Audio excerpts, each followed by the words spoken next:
I was insulted when I walked in today, Dan. Because?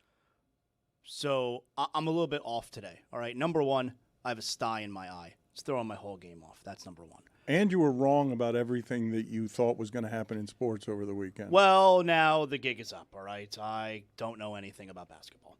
So we could talk about that in a moment if you want, but that's not what was insulting. Finally, you say it. Well, what's insulting was I'm in a different car this morning, all right? I got to take my car in because my car has no battery. So I brought my wife's car, but that also means it's missing some things that I need, like my hats. All my hats are in my car. I arrived and I'm like, damn it, I don't have any hats. And so I walked in, I got no hat on. I sit down to start my work, and Lewis, the first thing he says to me, he goes, you have your hat today, right? What kind of way to greet me is that?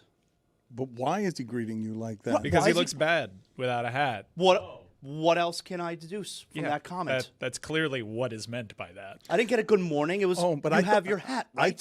I thought he was asking you, do you have your hat right? Because there was some sort of bit he was trying to execute that required you to have a hat. No, he was just shocked at how Zaz looks like without a hat on. How else could I possibly take that? And when you said, yes, I do have the hat, he was, relieved. It was like, whew, good. It appeared that way. So that's the interaction that you had with him, where instead of saying good morning to you, he's saying sort of passive-aggressively, before hello, before did you have a nice weekend, you have a hat, right? I walk in, I put my stuff down at the table, I say good morning, a collective good morning to the three people who are sitting at the table, and Lewis just goes, you have your hat today, right? The fuck? Zaz, a question, because obviously you're the only bald one here. I've when we're doing makeup and stuff, like if you weren't to wear the hat, would they put makeup on your head and just keep going all the way up? Did Roy all of a sudden grow hair? Roy's got hair. Roy's not bald. You're bald. Wow. Bald, capital B, hard B. Why is he coming after you, Roy? What did you do to deserve that attack from Zaslow, who clearly is projecting? And amazing that Lewis wouldn't ask you about the sty that you have before saying that you think feeling like a hat, a baseball cap would somehow cover up the sty. I don't know, man. I didn't do anything, man. What's the matter with you, Zaslow? Just because you're bald doesn't mean you can take it out on other people. You're bald. Again, I chose to be bald. Again with this? Where are we on this? I think Roy has hair. Roy is often wearing a cap. Roy's got hair. Roy's got hair. I don't know why you're accusing Roy of being bald when you're the only bald one here, and you're so bald that people are comfortable telling you upon greeting you that you need to do something with your appearance. I don't understand. Why is it okay for everyone to make fun of people who are bald? And it's a big deal when you make fun of other stuff. But everyone's good with bald. All right, but put it on the poll, please, at Le Batard Show. Are you okay in a progressive, woke America still making fun of bald people? Basketball, basketball, basketball. Basketball is back, Jack. Time for our favorite winter sport. The summertime is over, so let's head down to the court. Time for the tip-off.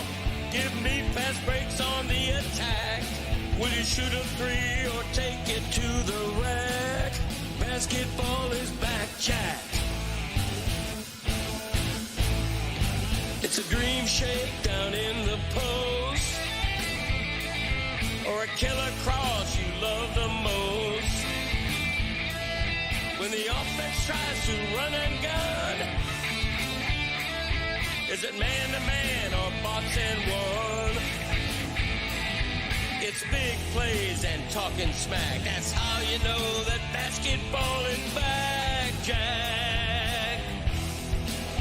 Let me hear you say, basketball, basketball, basketball. Basketball is back, Jack. 360 dunks and pick and rolls. And we're gonna watch it every day till they raise the Larry O. Hard fouls and hook shots, a dagger three and hack a shack. If you say this game's the best, I'll say's a gag. Basketball is back, Jack. Basketball is back, Jack. Basketball is back.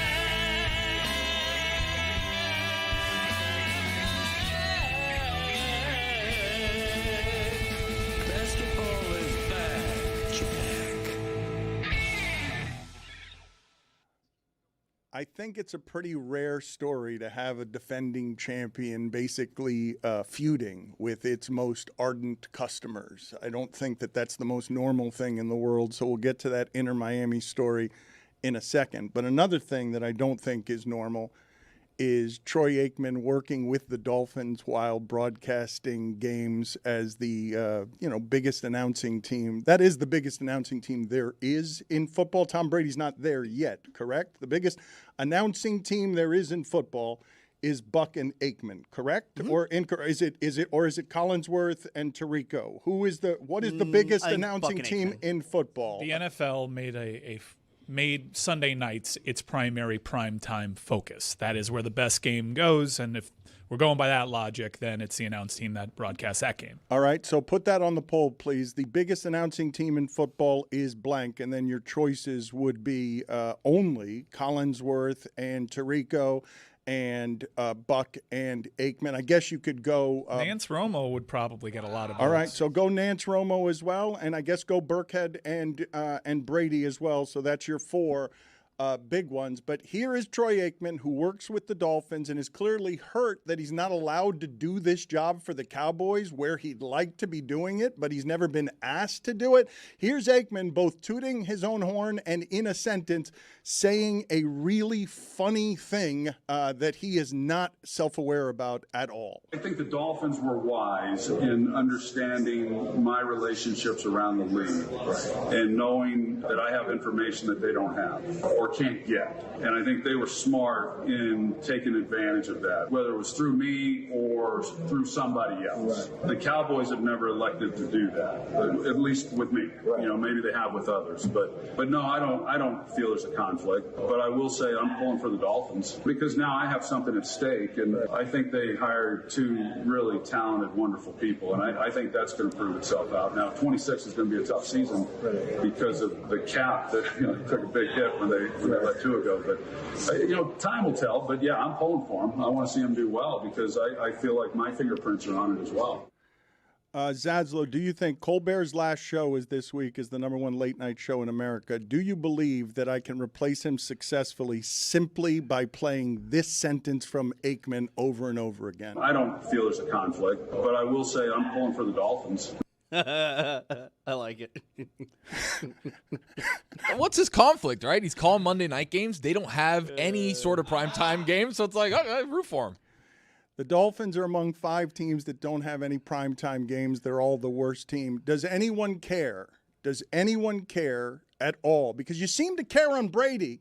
Brady, for some reason, did cause a lot of consternation, Zaz, because he's doing multiple jobs and he has conflicts, and people were complaining about that part, but I don't hear a whole lot of people complaining about Aikman, and I don't think it's because they know that on Sunday, or over the weekend, they released a schedule, I guess they did on Friday, that shows that the Dolphins don't have any Aikman games. Forgive me for not remembering. Is Brady allowed in the production meetings? Like, where are we on that? Didn't they remove him? They initially softened it, and then he was shown in a booth wearing headsets, and then they came back and corrected that correction and said it's not allowed anymore. Okay, because like Aikman can say there's no conflict, but I'm rooting for the Dolphins.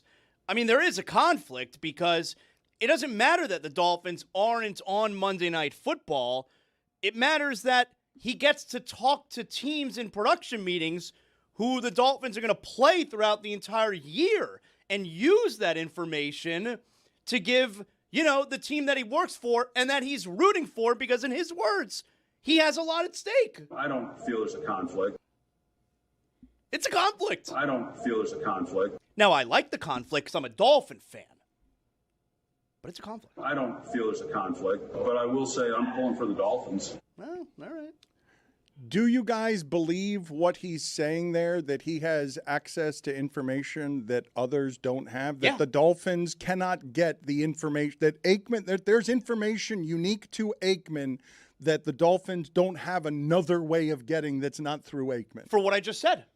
Exactly what I just said. You have coaches who are divulging information that regular media members would not get because these guys are in a room asking about details that they could use during the game broadcast. No one else in the Dolphins building gets that information. Stands to reason that a broadcaster of the stature of Troy Aikman would have a pretty good idea because of his stellar relationships throughout the league. Who is well respected, who isn't, who are the bright up and coming minds. I'm sure he hears about all that stuff. One of the things that Aikman also said is he is conceding, as many people are, that the Dolphins will for sure be bad this year. They are 4.5, last I checked, is the total on wins this season. The over-under is 4.5. Big week one. That's, one at the Raiders, and then they're just going to stay in California and then get massacred by the 49ers the next weekend. But the teams that don't have primetime games are the Jets, the Raiders, the Titans, the Cardinals, the Dolphins. In other words, the regional teams that nobody wants to watch. Cowboys have 6 primetime games alone. Aikman would have a conflict there, obviously, right? Mm-hmm. An obvious conflict in that the Cowboy players get a disproportionate amount of the good broadcasting jobs. Proportionally, it doesn't even make sense how many Cowboys or former Cowboys are allowed to have some of the sweetest jobs in sports. Even when Jason Witten's not in any way interesting, he's somehow elevated. His button hooks are put on Monday Night Television before they get rid of him. But the Dolphins are entering the season with something they've never had before, Zaz, and I don't know how we make an accurate measurement on the quarterback when everyone's conceding this is going to be a disaster season. It's all rebuild, but they have, as the sport has shifted to mobile quarterbacks, and really as the running back has become disposable, the quarterback or the teams with quarterbacks that move around have an advantage that the other teams don't have because they can use their quarterback as a running back. The Dolphins, who's the best running quarterback the Dolphins have ever had? Well, Tannehill was able to move. He was a wide receiver. I don't know if you knew that at Texas A&M. He was able to move. Fiedler was able to move, but they weren't fast. Jay Fiedler could move? Oh, Absolutely. God, could he move? I will accept no Jay Fiedler slander here. I mean, I think his biggest play as a Miami Dolphin that landed an on. SI cover against the Raiders was him scrambling to the end zone. First game after 9/11, that was for America. Talking about couldn't run. They've never had a running quarterback, all right? Like this guy, they've had quarterbacks who can move. This guy can run. They're going to be a running team. It's not just that Malik Willis can run. It's that the way that they accent the running of the ball, the Green Bay brain trust, is they run the ball with their quarterback, and then this quarterback is also very good throwing the deep ball. So he's very good at explosive plays because you have to guard against the run. There is obviously the thought, how are they going to be able to evaluate Malik Willis the next couple years when they're not good and they don't have a lot of weapons? But I do believe it's probably possible that because the guy's in charge, the head coach, the general manager, having seen what they've seen from him the last couple of years, maybe Malik Willis doesn't even have to necessarily be great these next couple years, where he's going to have a really long leash because these guys feel they know who he is and they understand there's not a lot of talent around right now. It's going to take a little bit of time. He's got as long a leash as they do. That's his leash. He's got 2 years of guarantees. He's got a 3-year contract, but basically he's tied to them. They will succeed and he will succeed based on what this partnership is. He could have gone a lot of places to get that amount of money. He could have gotten to a lot of places that have better chances next season for the same amount of money. My guess is that he chose Miami because of the relationship with these people and because he doesn't want to start someplace where he doesn't know the leadership. So he's willing to bank what is and what can possibly be his one opportunity, right? These opportunities are hard to come by, and it is possible that if he fails in this opportunity, there is not another one for him as a starter. Like that is something that can happen. So what he chose was, I want 3 years to prove myself, not a year. I want 3 years to prove myself with people who know me and people I trust will not lie to me about what it is that they're offering me because there's a built-in relationship. There is something to be said for that, but I do think there's something more to be said for, I want great skill position guys. Has Russell Wilson decided between backup quarterback of the Jets and the broadcasting job? Because Steve Kerr just decided he didn't want the broadcasting job. Steve Kerr could have made reportedly $7 million a year as a broadcaster without quite as much travel, without the craziness of whatever is coaching Draymond Green is, and he went back for 2 years.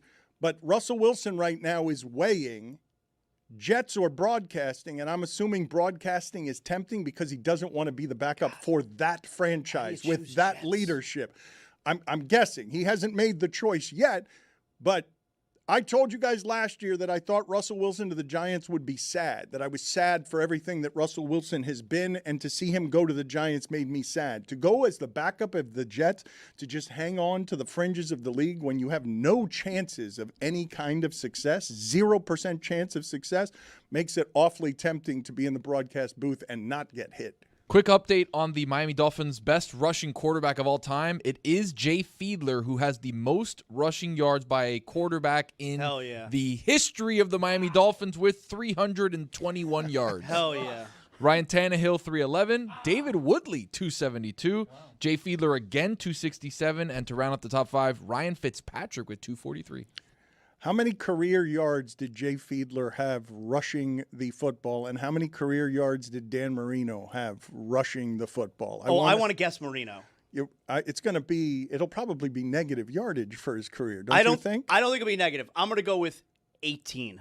You think? Let's see if we take some guesses here on career rushing yards for Dan Marino. Do you go over or under on Zaz's guess of 18 yards for his career? Also put that on the poll as well at Le Batard Show. Dan Marino rushing yards for his career, over under 18 yards.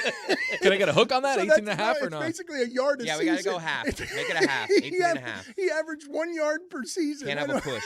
I think my guess is good. It's a good guess in terms of setting the number in a place that's going to get betting on, going to get action on both. I think you're selling him short, dude. I think he's got like 64 rushing yards. No way. So the sacks aren't going to be held against him, but I do think scrambles, well, those are all sacks, right? So I guess it's got to be. No, they differentiate. But I don't think that. I think anything behind the line of scrimmage is a sack, correct? It's not like he's going to be doing a lot of RPOs. I got stuck. No, but if you're running away and you run out of bounds, you don't get a sack for that. Okay, but go ahead and find the number for me on what is the career yardage, rushing yardage. This is big. It's going to end up being. So I more have than the 18. number, but before I say it, and you want to put your guesses in, 12 of his 17 seasons, he had negative rushing yards. I might be too high. Oh, you are then? No, if what you think in those 5 seasons he had 1,000 yards rushing? What's his career high? I also like Tony doing, not since he impersonated Fernando Mendoza in our live stream, because we couldn't get the B-roll to any live game action. Have I seen Tony do a better pantomimed impersonation than Marino in the open field shuffling his hips? I don't want to guess anymore, Jeremy. Just give us the number. 87 career rushing yards. Whoa! How about this? 1992? 66 rushing yards on 20 carries. That is career high. That's his career high. Look at the mathematician over there. Way off. Jay Fiedler in his career, 854 yards, and a per 17-game average, he would have averaged 191 yards a game. Hell yeah. You know about them athletic Jews, Dan? Come on now. Hell yeah. Or should I say hell yeah? Do I want to put on the poll, do you know about those athletic Jews? At Le Batard Show. Let's get to this Inter Miami story. And I haven't mentioned, by the way, that the coach of the University of Miami football team is going to testify in a murder trial. We'll get to that in a second. Inter Miami is feuding with its fans. Zaslo's out on Inter Miami. Zaslow checked out on Inter Miami before they won the championship. Thinks it's an unlikable team, even though they've got the best player in the world on their team. That supporting section that Inter Miami has, I can argue, is as passionate a fan base as you will find anywhere in our sports history. What they do during games, the celebration and their allegiance to the team makes them feel like they are absolutely a part of the success of Inter Miami. And to my way of understanding, and you guys please correct me if I have any details wrong here, All they want from their team is an acknowledgement after the game, a wave, and a little bit of applause from the players that say, hey, we noticed you. Thank you for coming and spending the entire game jumping up and down and making noise and singing and exhausting yourself like I have not seen from just about any corner of any fan base in the history of South Florida. I don't even know what to compare it to in terms of the most supportive, loyal group of people that the people who travel with the University of Miami football team are pretty strong. So I put that in the conversation, but I don't know what else I'd choose in terms of connection between customer and players that is bigger or more fervent than this one. And they're hurt and insulted by the way that their players didn't acknowledge their support. So I used to go to the games. I was an inaugural season ticket holder, Dan. And directly to my right in the, Lockhart Stadium was the supporters section. And I remember the first game that I went, it's like, hold on. So, like, when the other team scores, they don't even stop. They keep dancing and singing and chanting and celebrating. Like, that's incredible effort they put into this. Like, those people, it's nonstop, man. And I don't know, when you describe it the way that you're describing it right now, it doesn't seem unreasonable for them to just want to be acknowledged. Well, this is the thing, though, that is always happening here in sports as the athlete gets wealthier and wealthier and more disconnected from the people paying the salaries. They're not paying the salaries anymore. Television is. And so in the corrosiveness of where money gets involved and your athletes become too big, many times they don't make the fans feel the way that the paying customer wants to feel. It is an effort to do what it is that they're doing, and not just because the ticket prices are high. Just getting to their games for 2 seasons has been hard, and furthermore, what they do during games looks exhausting. Yep. It is exhausting, and a lot of work goes into it. I would say, Dan, you're right. In most major sports, the TV contracts pay for everything. In MLS, the gate is still a huge part of their business plan. It's one of the things that actually goes right for MLS. Their fan base may be small. The TV numbers aren't great. That's because everybody who cares about this sport in America goes to these games. And if you're a supporter, I've played soccer in Doral one time, and there was a staging area for the supporters that were just there practicing. They would have a barbecue, and they would practice all their chants. I sat in the supporters section one time in Seattle, and I was held accountable. I didn't know that they would hand out pamphlets of what the chants are. If you're in that section, your duty, you are required to be singing. You are required to be active at all times. Our supporters section does a great job, one of MLS's best. What they wanted was, after they got embarrassed by their rivals, Orlando City, the players just walked off the field. Trying time for Inter Miami, club in transition. It was ugly. And they didn't come over and acknowledge the fans. And you acknowledge the fans in soccer culture. You acknowledge the supporters. That was the only time they did it? Just happened once? Just happened once, apparently. Now I understand why most mainstream fans are like, well, stop having this main character syndrome. So what? They got their brains bashed in by their rival. They were embarrassed. They weren't in the mood to, give you the cursory wave and point to the crest. But what Inter Miami supporters did in protest this week was, if you've ever seen their supporter section, there's instruments, there's drums, there's trumpets, there's a whole bunch of fanfare. They decided to leave all that stuff at home and silent protest so you could actually feel their presence and their protests being removed from the game because it's such a festive thing. So we actually have this eerie video of their supporter section. You can go ahead and play it while I talk. That sounds... The ambient hum, that is not a lively soccer. Sounds like a Marlins game. Yeah, it's normal. It normally sounds like the World Baseball Classic. It's not just loud. 10. It's super loud. And this is right before kickoff. And Messi seemed a little bothered by this. It took 85 minutes for the protests to stop, and what it took was Rodrigo de Paul went over during a corner kick, acknowledged the supporters, pointed to his crest, tried to pump them up, and the fans responded to that, and then they started singing individual players' names. It seemed as though Messi was out on the entire thing. After the game, a couple of players, Noah Allen once again trotted out there, went over and acknowledged the players, but noticeably missing was Messi and Suarez. I wish I knew how Messi felt about it.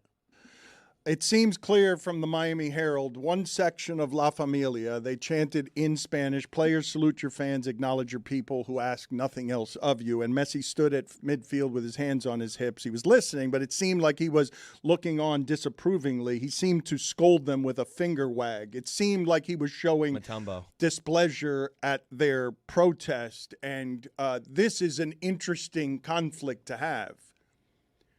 That player admonishing that support group is something that is not normal. As rabid and weird as soccer can get overseas, and the relationships with the players are weird and the fans feel entitled to certain things, this is a small ask. And the Southern Legion supporter group that is, I guess, led by J.C. Avila said, quote, the players have shown no respect to La Familia, have not come to our stands after the games when we have guys come in as early as 11 a.m.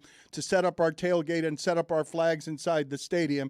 Not to mention we sing our hearts out for 90-plus minutes. The only player that came to say hi was Noah Allen, and everyone else goes straight to the locker room. Not cool. And I imagine most people listening to this, if their fandom was not acknowledged, they'd be hurt, but they also might think that this is baby behavior from the fan base, that the fan base isn't entitled. Well, because this is a soccer thing. Right? It is a soccer thing. This is the soccer players in the biggest leagues in the world tip their cap to their supporters, and it is the smallest gesture you can make that's being asked for there for 90 minutes of singing. But what he's saying, it's part of their identity. This group of people singing and showing up at 11 a.m. to tailgate with flags, like, winning matters to them the way it matters to the players. Like, they care more deeply than the average person, than the average fan. They're not there for what many Miamians are always there for, the spectacle. They're there after all the celebrities have left, after everything that happened as soon as Messi got here, where you had celebrities from all over flying in to just see Messi. What's left now is a champion and just the soccer and their support. I understand why they're hurt by it. I also understand why it is that Messi's better off not doing anything than doing what he did. I think it comes off even more disrespectful when it's the big players, because they're kind of looking down on you. Like, that's not something that they would do over in Europe. And I think that's where a lot of these feelings, and Dan's right, like, for many of those supporters, their primary social circle is supporting the club. That's where it's a year-round thing for them. And part of the deal is you sing your heart out and the players appreciate you through thick and thin. And for them to not go over there, I understand, as ridiculous as it may sound to fans of other more transactional sports. No, this is a soccer thing. It's a bigger thing, yeah. Okay, so I still have a couple questions. I'm going to ask again. Like, I know I asked you and Mike, and you said this just happened the last game, the game against Orlando City, which was very embarrassing. But the quote you just read there, Dan, from the guy who's, the head of that supporter group, said it plural, said it's been games that this has happened. I think that's an important distinction. I don't know which one it is. Like, if it's just the last game and the players were upset because it was embarrassing, okay, but he seems to think that it's been multiple games that this is happening. So I'd like to know that. I don't know if we can find that out. I'm more interested, actually, in the disconnect between fans and someone of Messi's level. We were talking last week about the either pettiness or simple humanity in LeBron James being bothered, reportedly, that after he had done so many things for the Lakers, J.J. Redick was celebrated after they won a playoff series against Houston, and he wasn't celebrated. I know many people listening to this will say that's childish, that's petty. It just seems superhuman to me as well.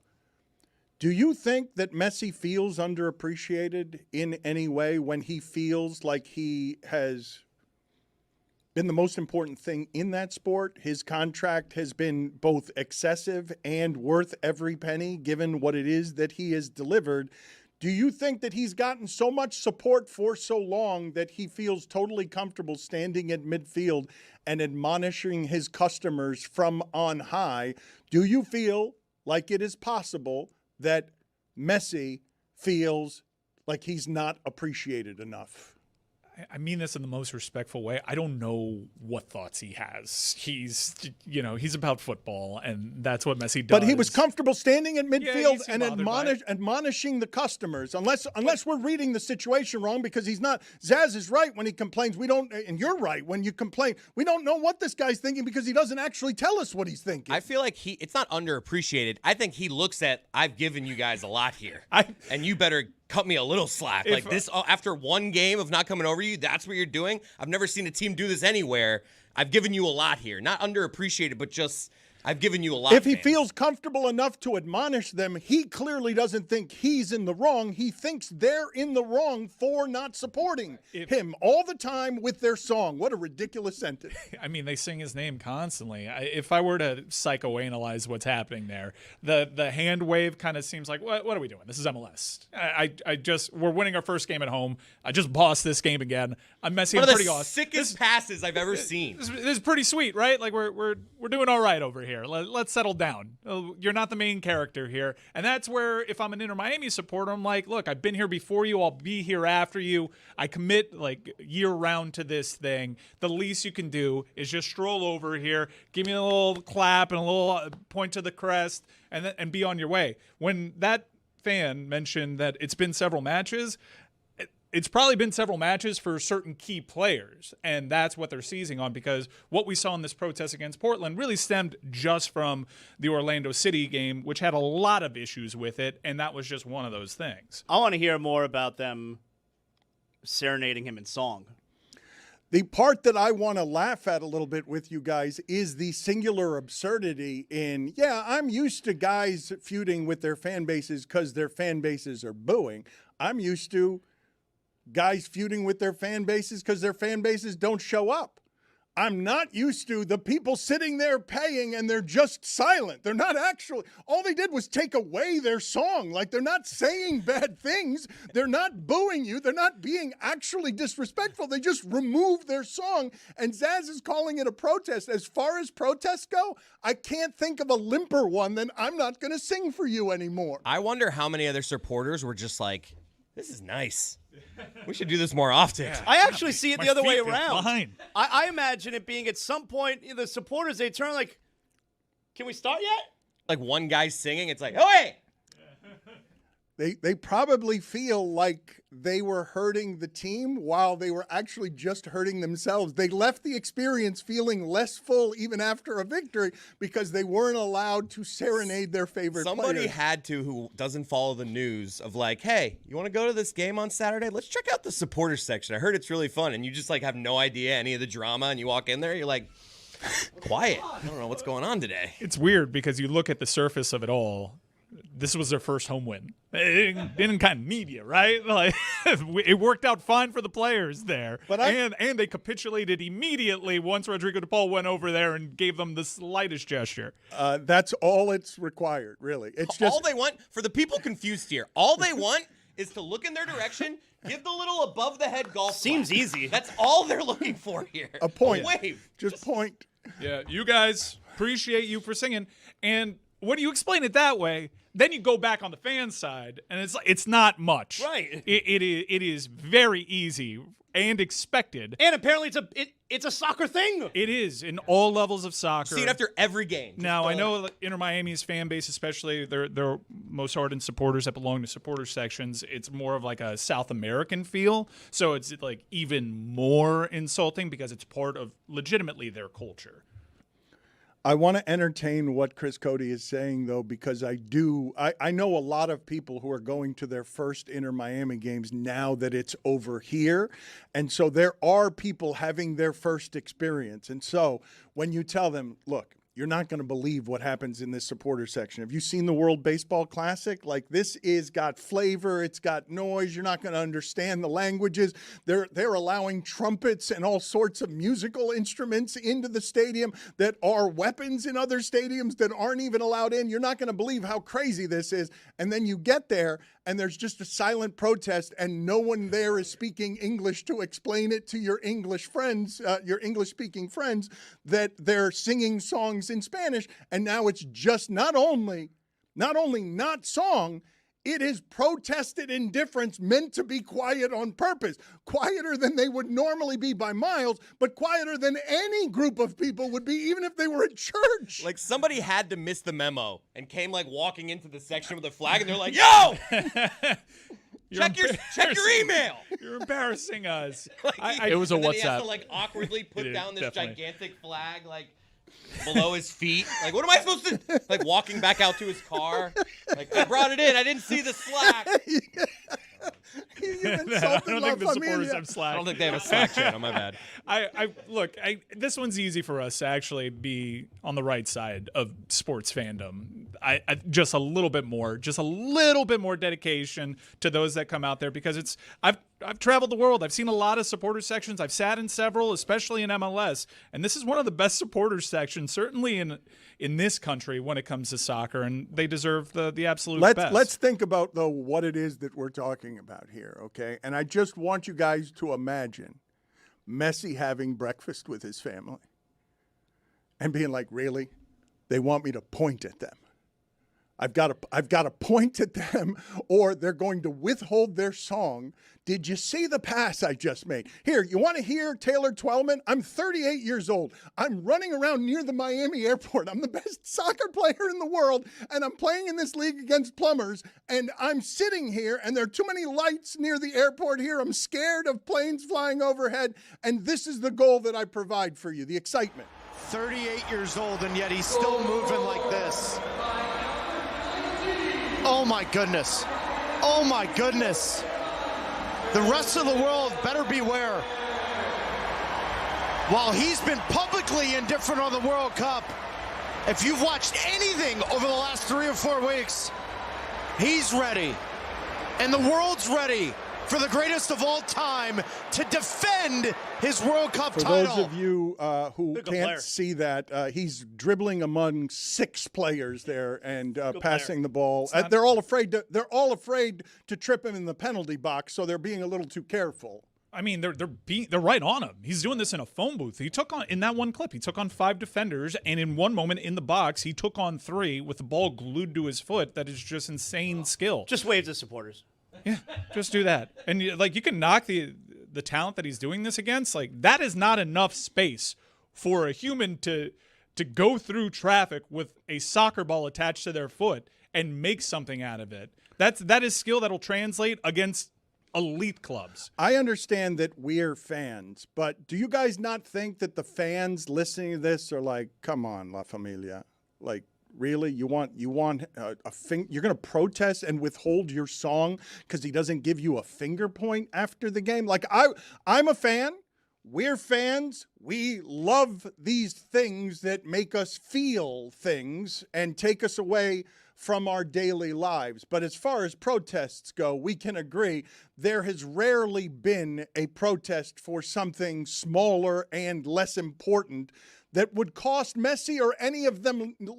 It couldn't cost them any less than the simple acknowledgement of, thank you for your support. I understand why they're insulted by it, but to withhold their song, I imagine many people are listening to this and being like, what are you doing? Yeah, it's like kind of dorky. It's like, guys, we did all this work. We went to Tropical Park and we sat in the bands and we did all this stuff and we sang songs. Like, and you guys didn't even point at us. Like, okay, dude, like, you paid the tickets, you saw the game. What else do you want? They don't stop for the whole game. Who cares? What do you mean, who cares? Who cares? Try singing for 10 minutes straight. Well, you now say, do it 90. No, but when you say who cares, like, they want their care acknowledged. Who cares? They care more than any fan base I've ever seen in South Florida. Like, I can absolutely feel like you guys aren't coming up with rebuttal. That fan base cares about what it's watching at least as much as any fan base I have ever seen, traveling with the team and getting their identity from this. Who cares? They care is the answer, but no one cares the way they do. Like, no one listening to this cares the way they do. Only they listening to this would say, yes, my feelings are being both heard and hurt, and I want them acknowledged by the greatest player in the world because I feel like I'm helping produce that result. When I go to a Canes game, am I upset if they don't walk over to my section and do the alma mater? No, I'm the hell out of there. They acknowledge you before the game. They take that little kneel in the end zone, and they Is that acknowledge for the me fans. or is that for somebody else? It's a part of the tradition. And in this sport, the tradition is you show the slightest bit of respect to your supporters that are there with you throughout the entire journey. When you're getting your brains bashed in by Orlando City, embarrassing yourself at home, they're still there singing and chanting. So the least you can do is just give me a cursory wave. And the Canes players do that even after what it looks like against Bethune-Cookman at noon. They have to do the alma mater after They the always game do it, too. yeah. As far as protests go in the apocalyptic America that we presently live in, the fact that what we're talking about here is the conflict between, oh, you're going to withhold your point? Then I'm going to withhold my song. It's pretty petty on both sides.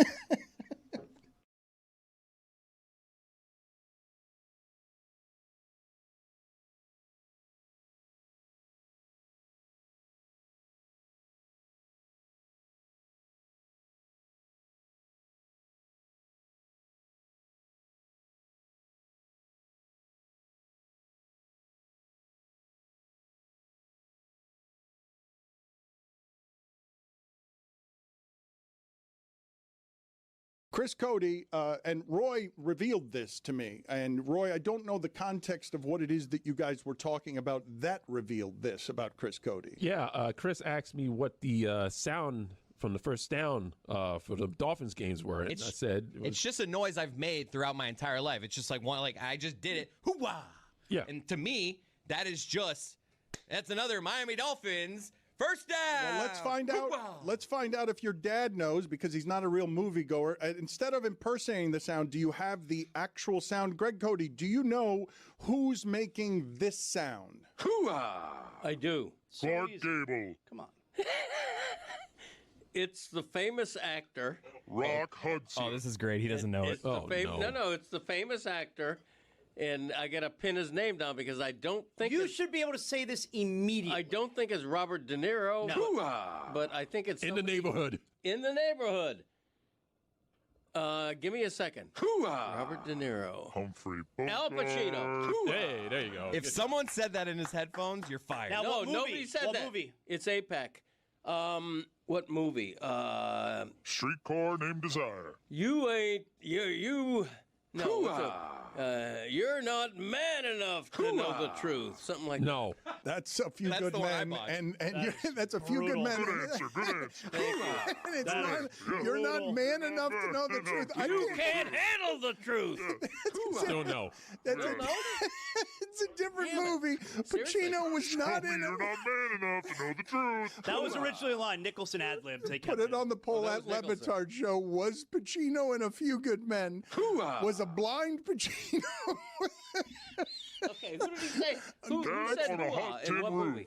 Let's keep going. Let's see how long it takes you to get. I Play think- it again. I think did he win an Oscar? I think Yes. he won an Oscar Yes, he for won this. Best Actor. Yes. Bull Durham. No. Good answer. Good answer.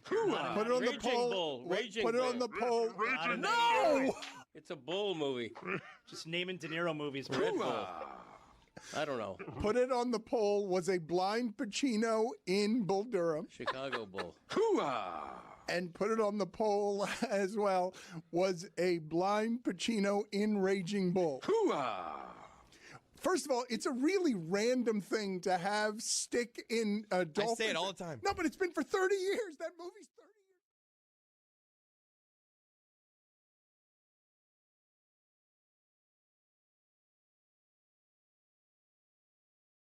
This episode of the Dan Le Batard Show is presented by DraftKings. DraftKings, the crown is yours.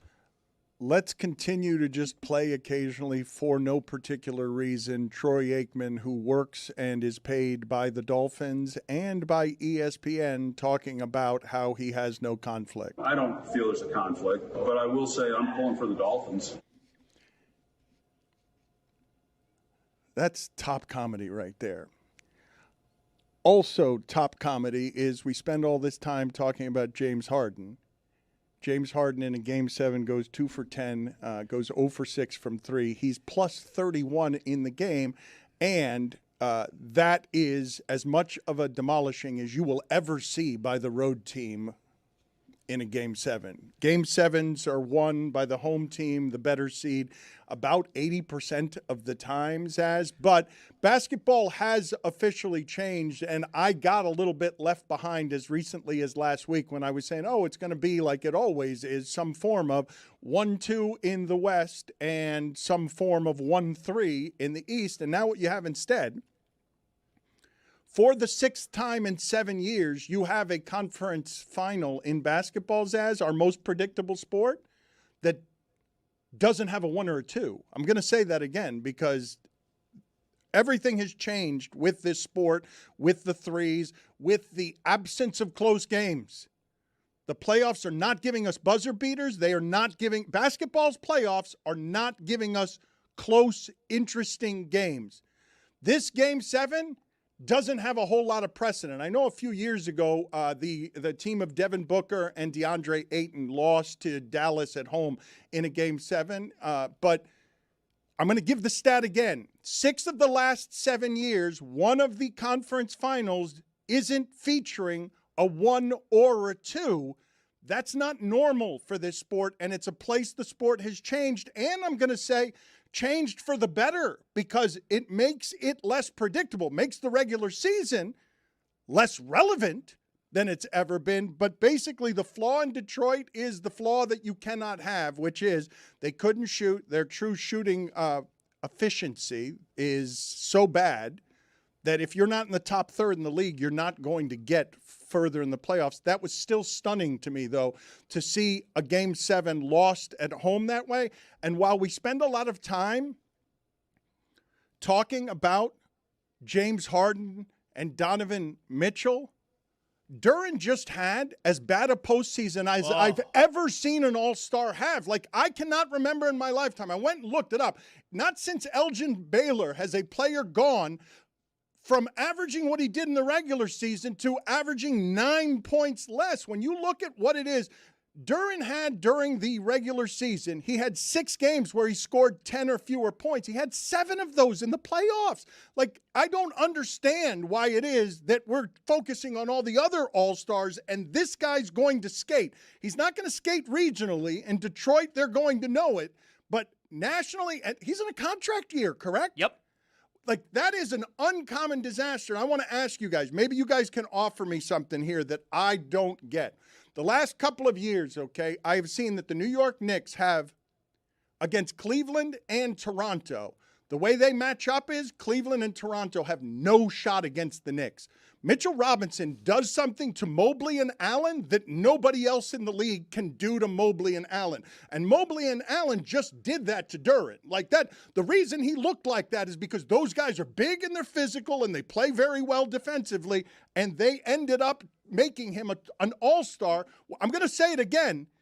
In my lifetime, there has never been an all-star drop-off like that in basketball, and he's going to skate. Nobody's going to end up talking about that today. They're going to end up talking about all the other things, but they're not going to talk about one of the all-stars for Detroit didn't show up in a historic fashion. Okay, so let's preface everything and anything I say now moving forward when it comes to the NBA's. I don't know shit, all right, because I've been wrong about everything with this playoff. I can't even pick a single game, all right? I thought that the Pistons would win Game 7. I thought the Cavs would win Game 6. I thought the Wolves would win Game 6. I didn't have the Lakers winning a single game this postseason. I don't know shit, all right?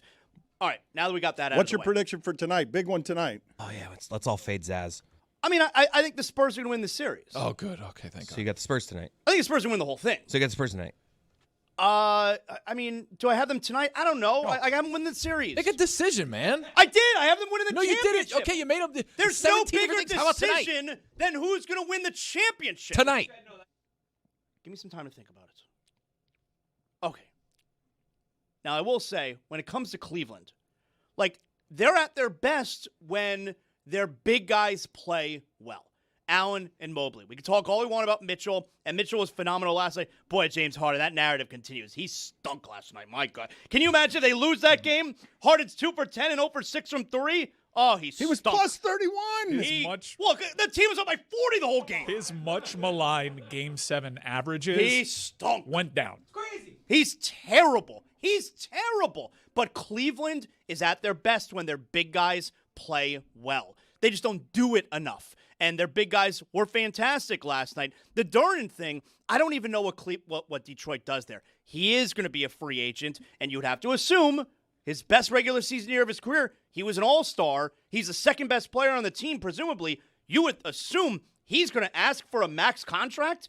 Well, when you're Detroit and you're a young, growing team, you now have to be really careful where you're spending your money next to Cade Cunningham, and you're going to do it by giving that guy, who was so bad in the playoffs, $40+ million a year. I don't know what you do if you're Detroit. I really don't. Not only that, you have Asor Thompson's new contract. He can't play offense. That yeah, dude but is, he's. I get like you. heard, you're going to pay him a ton of money to play one side of the game. I know, but you heard Kenny Atkinson's comments after the game. Like, their whole strategy was have the ball on the side of the floor where Asar Thompson is not. And then what they say on offense? No, but that was great. Though when Kenny Atkinson is asked, what adjustments did you make? And he's like, tactically, what we did is wherever Thompson is, throw the ball to the other side. It's a big deal. They didn't guard him. I understand. They did no. They did not guard him. I don't think you understand because you're saying I understand. Said I understand. You don't get it. Obviously, they're Tony Allen him. He's wearing Timberland boots out there. Their front office, Dan, kind of skating a little bit. And to be fair, I haven't sampled Pistons fans. I'm sure it's probably a conversation point for them. But this is exactly the kind of young, superstar-driven team that needed a veteran acquisition at the deadline. Some dude to – like the James Harden acquisition that Cleveland made – Detroit should have looked at that. Like a guy like Norm Powell could have helped them a lot. They should have made a move. You know what would have helped them? Malik Beasley. Pablo killed him, though. So.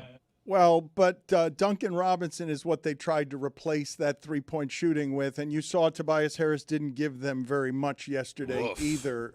But how about this from Tommy Beer per NBA's tracking data?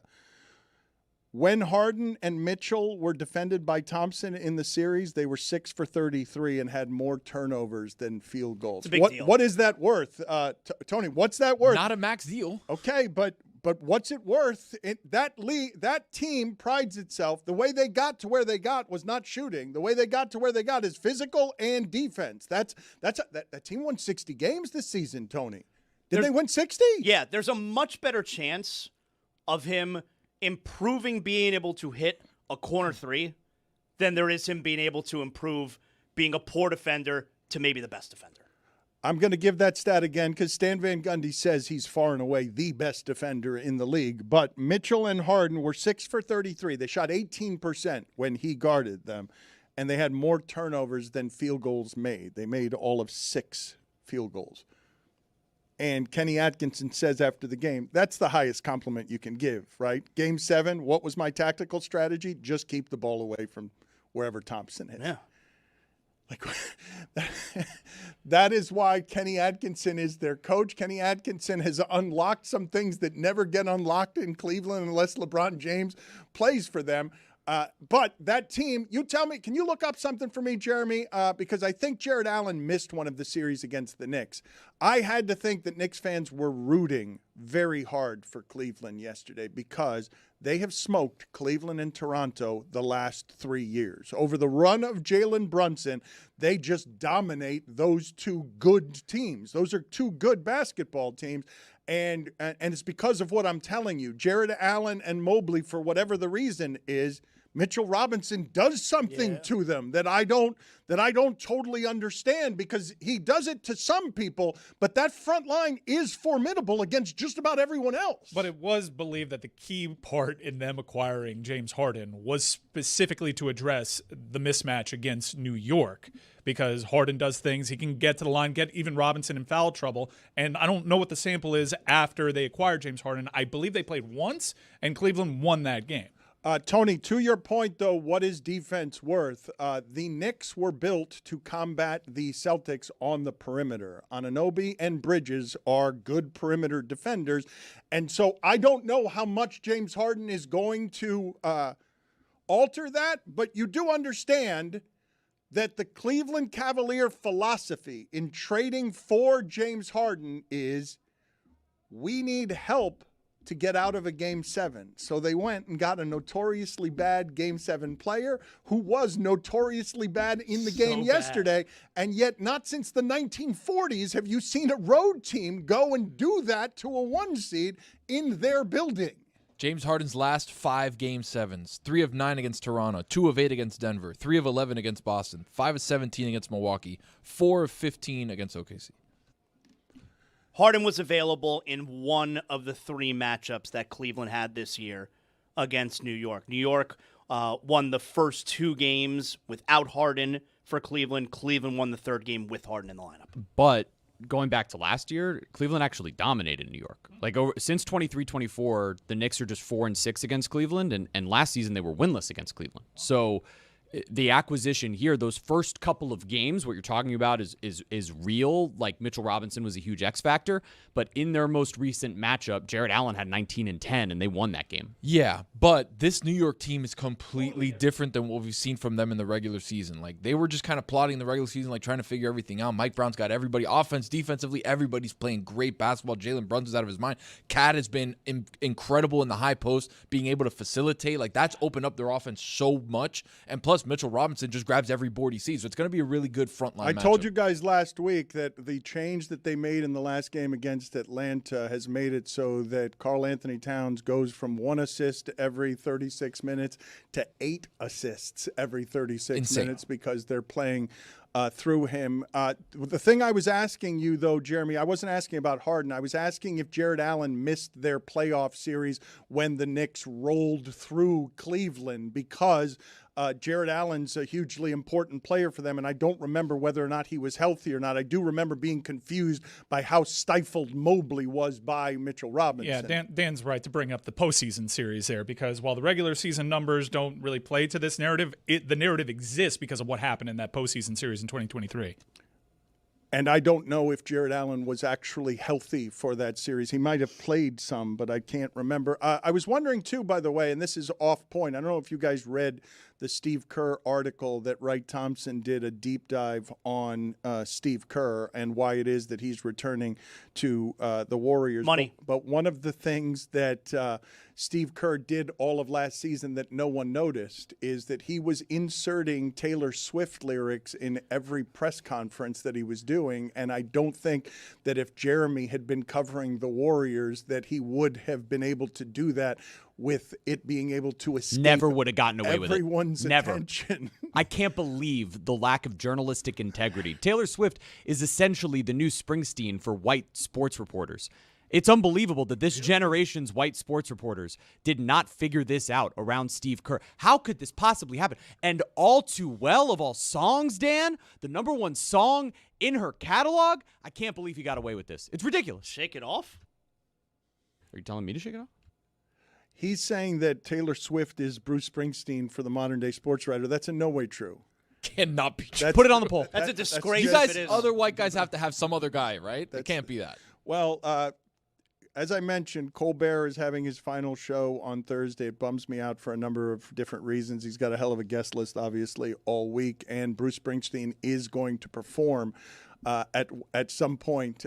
But what I have noticed over the last couple of years with Colbert, because he's over 60, is there are an awful lot of dad jokes in everything that he's doing. And so Springsteen is brought out by the old people to celebrate our oldness, and no one likes Springsteen more than old sports writers. But this does not escape the attention of the reporters in Golden State if it's Springsteen. If he had been doing Springsteen lyrics, there's no way that he's able to do this. But in the article, one of the things that I found interesting, I remember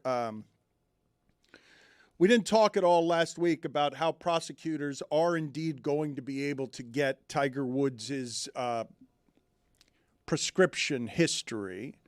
But allegedly, it's going to be something that is not going to be able to be in the public's eyesight. Public records requests aren't going to be able to summon it.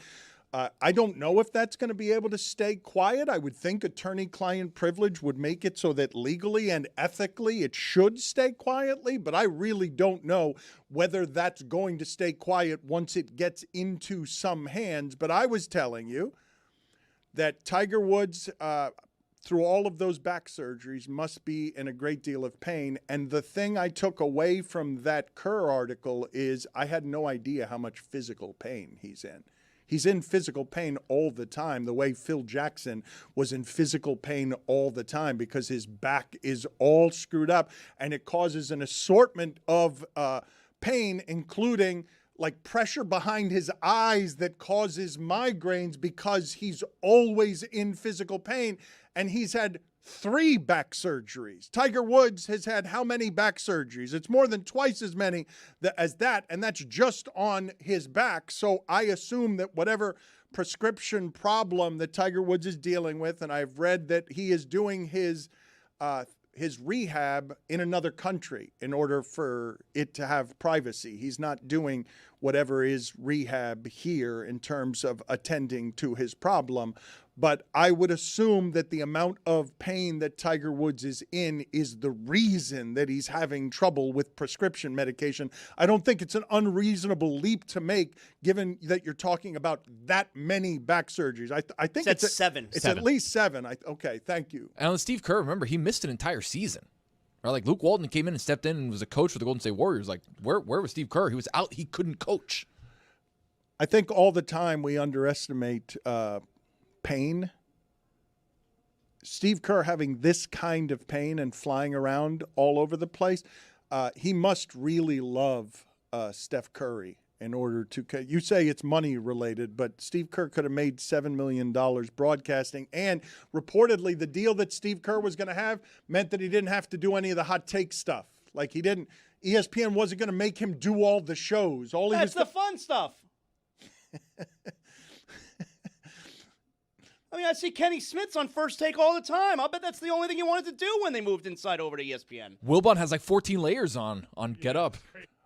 I have noticed that. He's been wearing 3 layers during the like summer. A zip up. Yeah. Studios are cold.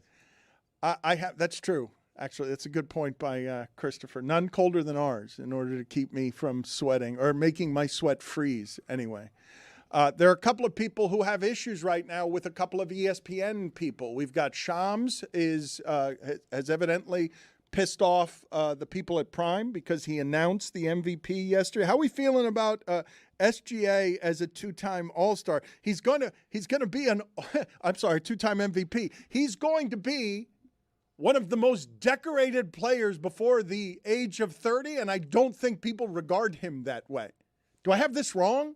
Like, I know he's great. He's obviously great. There's no such thing except maybe Steve Nash on 2-time MVP, who's not like all-time great, top 10 in all the categories that you would look at. But he's going to be an all-timer. He's already an all-timer. What SGA has on his resume already, Zaz, do you regard him the way that the trophies regard him? Yes, I think so. Because not only is he putting up the numbers, but the team, at least for regular season-wise, has been so far and away better than everyone else. It's not like he's putting up the numbers and it's like they're 3rd in the conference. Like, the team is dominant. He doesn't even play fourth quarters. You look at the point differential. It's in the double digits each season. So, yeah, I think so. I think I do regard him. What did you think of this, though? Because Prime was upset that Shams broke the news before the NBA wanted it announced. They're playful with it. You've got Dirk and Steve Nash and Blake Griffin and Udonis here and Taylor Rooks as well. Let's hear the sound. Dirk and Steve, you all both won MVPs, but I don't remember Shams spoiling it way back then. I don't think he was around then. He was a baby then. Yeah, what are we doing, man? Like, it's Sunday, Shams. Go to brunch, you nerd. Come on. There are other things to do. They're mad.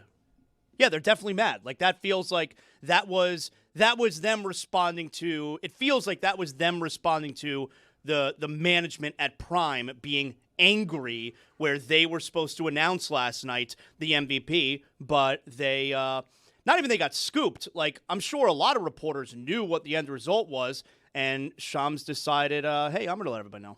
Can we assume that it might have been a deal point in the broadcast rights? Like, and you get the MVP announcement. I think so, yeah, because it's like, why does Prime get it? I absolutely think that Well, would be the where case. are you guys on this? Because Shams' job is not to do what Prime wants. I know Ariel Helwani pissed off Dana White and everybody in MMA when he announced the Brock Lesnar fight. They don't have any use for journalism, but Shams doesn't work for Prime, and Shams' allegiance has to be to the news. I want to get into another portion of this, though, because you have what is happening right now is a genuine war between the Blake Griffin attitude where he says, go to brunch, you nerd. And here's Jaylen Brown now going after Stephen A. Smith, because you have a real disconnect right now between athletes and how they feel about the people covering them. Stephen A's job, and it's Kendrick Perkins' job, and my job to talk to the media. It ain't your job to be a clown. It ain't. And this whole playing the game, this delusion that y'all got, that y'all running with, y'all making it seem like I'm playing the game and I'm pulling the ladder down. Y'all ain't doing nothing but helping y'all motherfuckers selves. And I'm tired of that shit. Y'all not being the bread. And that's why people calling that shit out. And that's why I've came to that conclusion. And I'll tell Stephen A. and whoever else when they see me in person, I will let you know that it's Stephen A., Stephen B., Stephen C., directly to your face. So you don't even know. Like, it only got to be no, you know what I mean? It is what it is. That's not all he had to say about this, and they've been going at it pretty good, and this evolution bothers me, and it's bothered me since Stephen A. Smith basically threatened Kevin Durant on television. There has been an evolution here journalistically into entertainment that is a contaminant, and it's not the way that we're supposed to cover these people, but Stephen A. has become an institution that is as big and formidable and as famous as some of these athletes. So let's hear Jaylen Brown some more. He's got some more for Stephen A. Tell this motherfucker retire, because he's the face of clickbait media at the point, and maybe with his retirement we could spark a movement to get the rest of these motherfuckers out of here, or to also have some type of forget journalistic integrity, actual integrity, in order to hold themselves accountable to the bullshit takes they put out with no basis, no bias, no information, just narrative, just for the sake of just pushing a weak narrative, just purely out of that. I'll give it up. I'll pass streaming. I'll sign some streamers or some. You know what I mean? It ain't a big deal. Y'all ain't never heard from me before this. Think about it. I don't do no media, no podcasts. I don't do none of that. I barely post on social media. But the fact is that my obligation is to, as an athlete, I'm obligated to speak to the media. It's my job. Like, he thinks the media is his job, and so is it's my job too. It's in my contract. If I do not speak to the media, then I will be fined. So when they use that comparison where it's my job, it's your job to play basketball, it's also my job to speak to the media. Okay, I can actually report something. Can I report something here and now? Is it a happen to know? Do you need the happen to know? Like, are you breaking news? I am breaking news. All right, let's hear it. I don't know, a breaking news sounder? He happens to know? Okay. Great Scott, he happens to know. He happens to know. Gather everyone. Get the children. He happens to know. So wise. Yeah, I'm reporting no matter what Jaylen Brown says, no matter what Jaylen Brown offers, Stephen A. is not retiring. That's not a report. That's a report. That you've diluted the happens to know. It's just too much money. No, that's not wise. That's a report. That's unwise, and it's not news. He's not retiring. He's credible. He's not doing it. That's the first thing. Now, okay, let me give a little context to what Jaylen Brown's doing. Jaylen Brown, like the crux of what Jaylen Brown is angry with Stephen A. Smith right now about is when Jaylen Brown came out on the Twitch and he was, saying really weird things about, this being his favorite season, and Stephen A. thought he was giving him like advice, and he told him, stop talking. And Jaylen Brown apparently has taken that to like a level of, no, I'm not going to just shut up and dribble. When Stephen A. was just saying, stop talking like this, stop saying these things. And so now Jaylen Brown is like, I'll stop talking when you retire. So I don't know. It's not really the context of what Stephen A. was saying, but here's also the thing. There's a lot of deflection from Jaylen Brown is what's going on here. Very curious offseason. Jaylen Brown is there telling you he's acting different this offseason. He's doing all these streams. Jeremy mentioned that he's kind of acting like a wide receiver in the NFL that's unhappy. Like Jaylen Brown is Jaylen Brown is saying things. No one asked him these questions. He went on Twitch, and he is offering up this information, these thoughts, these opinions. Jaylen Brown is saying things. He doesn't like the reaction that it's gotten, and now it's Stephen A. Smith's fault. And the beautiful part about the wrestling of all this is I'm actually more interested to see what Stephen A. has to say now that the gauntlet has been laid down. Now, what is Stephen A. going to say? Because you don't want to make an enemy out of him. So the evolution of this, to me, is really interesting, and I don't know how and where the people listening to this side, because I and we came up in a generation where ESPN decided to give the journalists, the nerds, voices that mattered, and that became the norm. But the way that we use those voices are now different, and Stephen A., in order to stay ahead of everybody else, has to evolve the way things are said in order to stay ahead of everyone else that he's competing with. And that is a contaminant that makes the divide even larger than it's ever been before. The storytellers are there, or have always been there, to chronicle, to celebrate, to ask questions, and to critique. But there is no disputing that the critique has gotten rewarded for the more extreme that it becomes, the more cartoonish that it becomes. And I understand when Jaylen Brown is saying, never mind journalistic integrity, how about just integrity in general? It is clickbait stuff to criticize the athlete with such zeal that it's poisonous, and the athlete then feels the need to respond. Zaslow, it's not surprising to me that you say Jaylen Brown is the one acting weird. You have the bias of you want to be able to continue to not be called a nerd by these people. We spent the first hour talking about Messi acknowledging the song of the fan base, and what's happening right now is the journalist is being pushed to the fringes by the people at Prime who do not care about Shams' journalism, whatever it is. They do not care about what Shams is reporting and getting it first. Dan, you mentioned Shams has a responsibility to the journalism, not to Prime. Can you counter that by saying he has a responsibility to his employer, who is a league partner, who, if Adam Silver wasn't a nothing, would probably be hearing from Adam Silver saying, hey, they don't crap on your deal. They don't take things from your deal. Why are you doing this? No. Shams' responsibility is to his employer, to his paycheck, and they are paying him the way they're paying very few people in their industry, anywhere in the industry, to do specifically that. That is his job more than anything else. His job is not perspective. It's not context. It's not the light articles that he likes to write. His job is get the news first. That's what he's known for. Well, Adam Silver needs to pick up the call and He said nothing. That's not going to happen. He needs to complain to ESPN because you're a league partner. We're not going to take shots at other league partners right here. This was a deal point, and you just took some value from them. Okay, but when I got in trouble with ESPN when Manfred was calling ESPN, you take that call, you listen, and then you hang up and you keep doing your job the way that you did it before. And then you got fired. Yeah, that is... Well, I didn't Down get mutual. fired. It was mutual. Mutual. I know, but it's just a funny example to cite. Like, yeah, well, we showed them. No, Manfred won. Well, I got fired. Hold on a second. I'm going to make I agreed with that initially. I did not get fired by ESPN.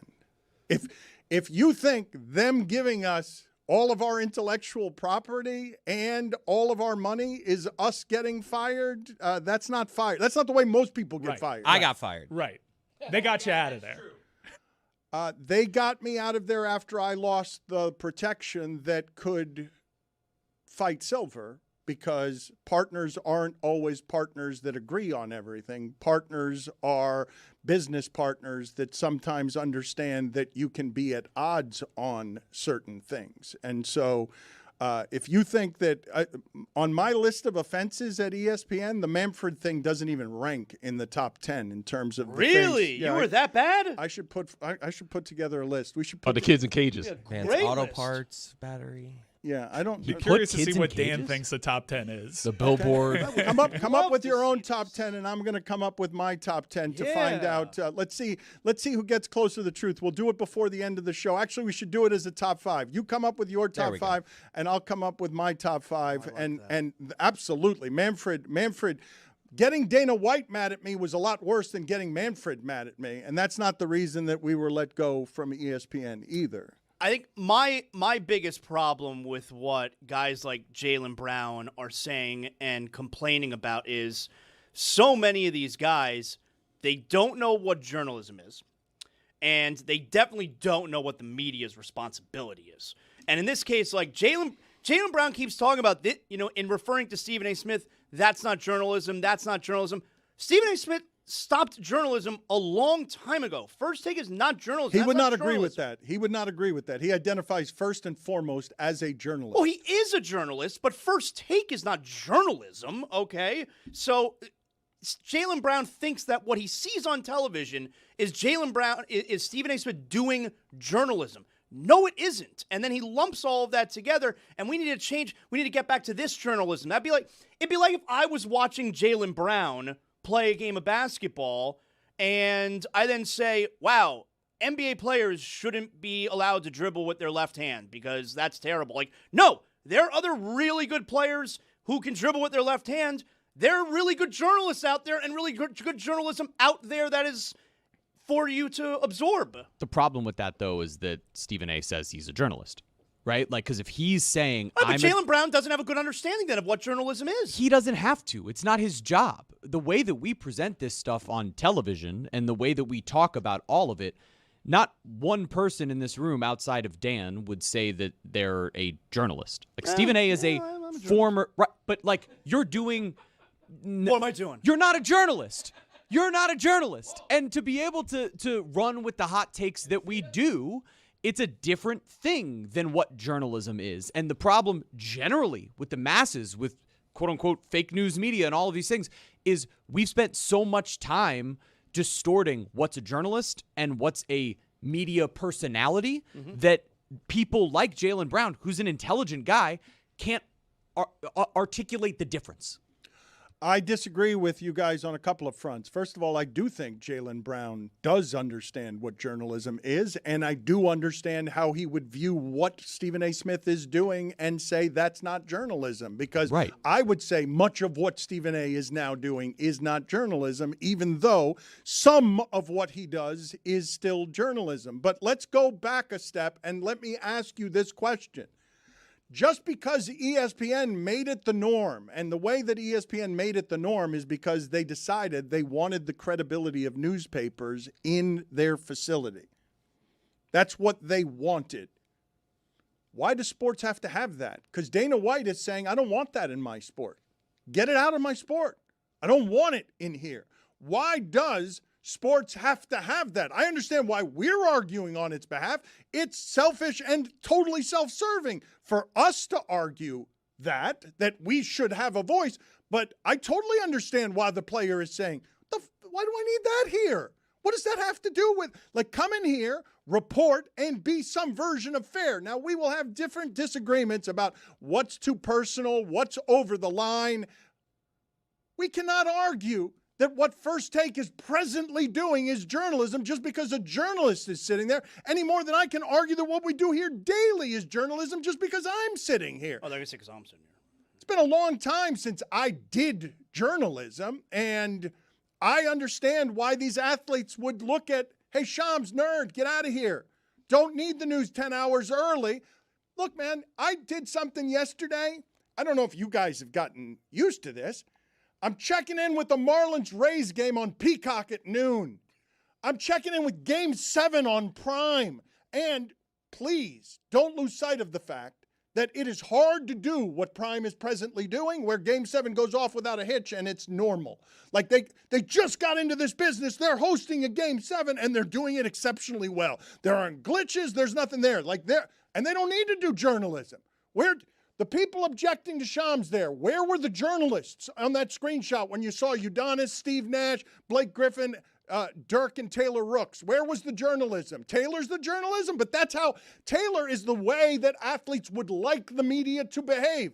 Come in here, ask me questions, get along, don't say anything inflammatory, don't be too critical, celebrate us. Why does Prime have to do journalism? Where is the journalism on Prime?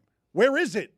I'm telling you, in the documentary sphere, that all of these big corporations are seeing less and less importance in doing things that are going to bother the masses because they're uncomfortable truths. They'd rather do antiseptic stuff than do the stuff that's a little dangerous because it's the truth. I happen to want the undistilled truth. I want it pure. But that's not what everybody wants, and I come from a different time. But Dan, Prime doesn't do journalism, they do entertainment, which is why they have the ex-athletes, which is why they have Taylor Rooks, which is why they have those kind of personalities surrounding the game. You want journalism? Go somewhere else. Like, we're not going to break the hardcore X's and O's stories. This is what we've talked about forever with ESPN, is they like laundered the reputation of journalists and then turned them all into entertainers. And so when you're watching television, and again, we've decided to merge what those two things are, there's still great journalism being done in written form in all sorts of different places. Hell, for that matter, what Pablo did to win a Pulitzer is so rare in audio reporting in the way that he's done it around sports. And there's a reason it's been such a sensation, because we don't see it that much where you can actually watch it or listen to it in the way that we are now. But we need to understand that television is about entertainment. CNN did the same thing, Dan. Like, they stopped doing journalism on air because they wanted to entertain and make money. I'd like that time to live forever. It's dead. Like, it's not dying, it's dead. These streamers have no interest. None of them have any interest in doing journalism. And that's why I'm telling you, this war, the journalists have already lost it.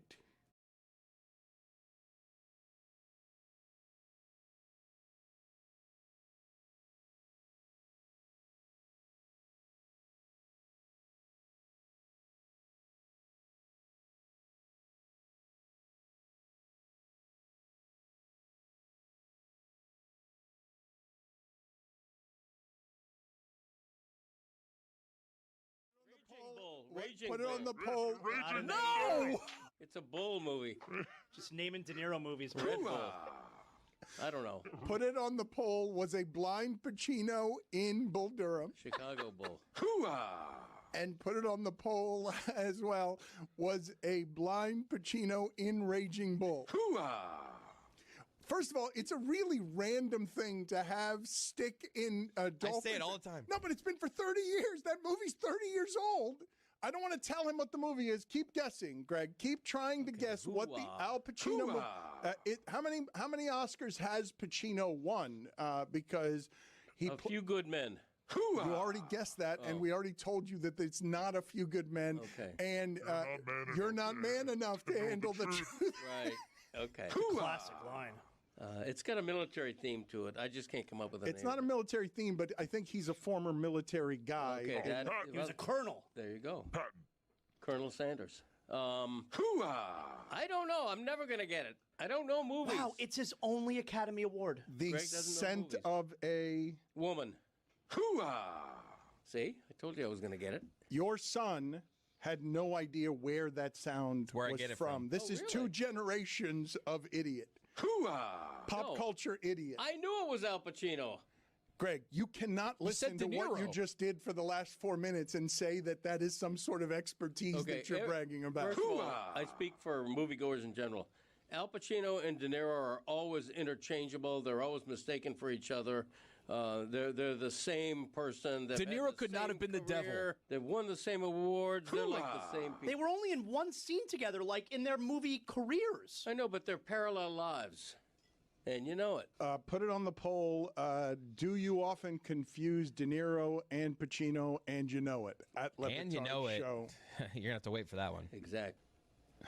That was staggering. Even by the standards of the Greg Cody Show featuring Greg Cody, where your son Michael asks you movie questions and you flail and fail and get them all wrong. Even by those standards, that was an amazing amount of ignorance.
Hey, the Hockey Show has live streams throughout the rest of the Stanley Cup playoffs. Please join us as we get to enjoy all the teams that are left here in the Stanley Cup playoffs. Dave, are you ready? I am thrilled. I'm exhilarated. I'm excited. I'm psyched. I'm ready. What about you, Rosie? I can't wait to pick my team. Woo!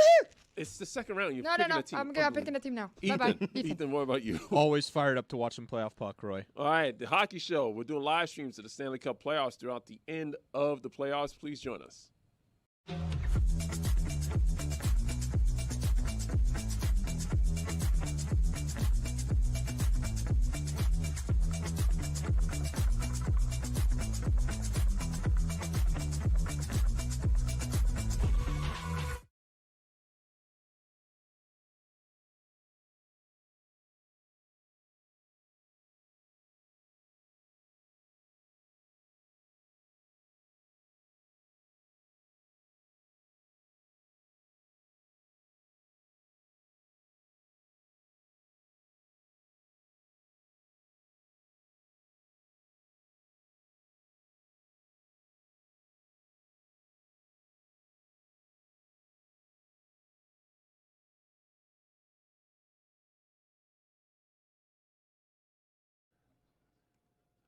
There are any number of things that I can shake my fist at and be an old man shouting at clouds on, and I've been that here as it regards the combat sports being sort of eaten up by a need for fame instead of merit, okay? The headliner on that Netflix fight, I don't get to decide this. The Netflix fight, all of that is a huge success, and what Jake Paul has created over my objections leaves me behind because it's about fame right now, not about talent.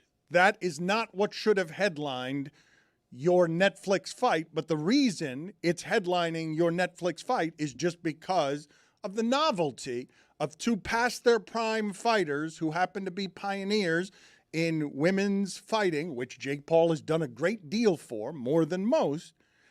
Jake Paul has been a monster success as a promoter. I'm assuming that his fighting career is done. He's not going to do any better than getting a bunch of people watch Anthony Joshua break his jaw. He said on the post show, or maybe it was late in the show, he said that he's been cleared. Like he's planning on fighting again. Oh, I just assume, though, that there's nothing that he can do that will top that there's no gate attraction. However creative he is, Carano versus Rousey is creative. It's just not a good fight. It's a ridiculous fight to have, but what matters now is fame. It's why McGregor's coming back. McGregor's about to be back, and he's fighting an old person fight. No, he's not. He's not fighting an old person fight, Dan. Showing your ass right now. He's fighting Max Holloway, one of the greatest to ever do it. What are also we an talking old about? guy who's old now... guy? What? Old guy? What are you talking about, old guy? Did you see how Dana White announced that was the best part? McGregor return on Saturday night? Dana White dropped the official Conor McGregor announcement during Francis Ngannou's walkout. Prime pettiness from Dana. Come on, man. Yeah, that's bullshit. Ngannou really showed Dana White the value of the individual. He's awesome. It's an interesting tension. I mean, that guy's awesome. His story's awesome, and what he did as a fighter in terms of showing everybody the unfairness of how it is that Dana White locks up his fighters and doesn't actually pay them what they're worth. You see, he gave his fight bonus to his opponent, $100,000. Almost killed the man. That's no joke for someone who stopped UFC because they don't pay enough. He just gave his opponent $100,000. So I want, both things can be true, right? I can not like much of what Jake Paul represents and also salute him for having done what Oscar De La Hoya has done in terms of turning a fighting career into a promotions career, because he absolutely knows how to tailor content for young people in a way that I find bothersome as someone who wants to appreciate the merit of two people get into a cage and it's just them, and the bravery of that, of being embarrassed. You don't have teammates. You don't have help. You're just there with your stamina, your courage, your exhaustion, your fear, and you risk being embarrassed the way that Gina Carano was embarrassed after she's lost 100 pounds to get to that point. She revealed that before the fight. I was not aware that she was pre-diabetic and that she lost 100 pounds in order to just even get into that fight. But where are you guys on these fights that are basically just get them in the circus tent? We're going to change boxing. It can't be about just merit anymore. It has to be about fame, entertainment, and other things. So I had an interesting experience watching the fights on Saturday night, and I'd be interested for Tony to confirm my suspicion here. So I watched the whole fights Saturday night, and I enjoyed it. I enjoyed the card. I watched all 5, 6 So fights. you can't do 5 hours standing next to the cage, but you can do 5 hours sitting watching on television. Totally. Well, I also had on the For like small 3 TV in the hours. Zaslow Mansion family room, I had Canadiens and Sabres, which was a real disappointment that Montreal couldn't wrap that thing up. Hopefully they do tonight on the road, Buffalo, Game 7. That's neither here nor there. Roy, why are you waving a hand at him? No, because the Sabres are going to win Game 7 tonight. Okay, that's fine, but like I could still root for the team I want to root for. Why are you objecting to that? Because you're wrong. Why Again. why does he It hasn't think that happened he's- yet. How am I wrong? But how is he wrong? He's not wrong yet. He's not wrong yet, but I believe the Sabres are going to end up winning this game. Okay, see, Especially there you if go. they It's a stay belief. disciplined. It's a belief. But You everyone's don't rooting for know. Buffalo. Like, You don't You're wrong know. here. I think You're wrong. Montreal wins too, Zaz. Thanks, I will follow Mike. you out there on Thanks, that man. island. They've been you very do that. resilient after losses. I mean, they were up 3-1. They lost 8-3. Dan, my God. At home, 8-3. Sheesh. So anyway, I could watch the game at home, and I enjoyed it. And you know what? The thing that drew me, of course, was Rousey and Carano, which you knew it was always going to end like that. I said on Friday, it's going to be quick. It's going to be a shit show. And yeah, Ronda Rousey looked great because she fought an actress. All right, like she fought an actress who had not fought in 17 years, who was in her mid-40s. All right, Who had to lose 100 Yeah. pounds to get She into fought the an Good cage. for her, by the way. She's great in Deadpool, all right? She fought an actress. Love her. So, of course, she looked good. But I enjoyed all of the fights because they all were finishes. And 4 of the 5 were finishes, or 5 of the 6 were finishes in the first round. And then I was reading, like, they ended in spectacular fashion, all of them. And then I was reading, like, oh, they probably booked the card that way so that there can be, like, you're not going to have this technical, show that real hardcore MMA fans are going to like. But for casuals who are watching on Netflix, maybe someone like me, you're going to get finishes. Oh, and this is going to be exciting. Zaslow, I can make a convincing argument that ranges from the casuals to the diehards that wrestling has ruined UFC. Like even the diehards will concede that aesthetically, it used to be. Tell me, Tony, you're the expert here, so walk me through this, because I think this is part of what it is that happened to Rousey and the overestimation of her as a fighter. The early days of UFC mixed martial arts, a striker could get in there and actually win because the other sciences made it so that the sport wasn't evolved enough and a striker could win. What happened to Rousey is at the primitive stages of women's mixed martial arts, she got dusted by largely a striker. Holly Holm can do other things, and now the sport has evolved to a place there as well with the women where you can't be just a striker.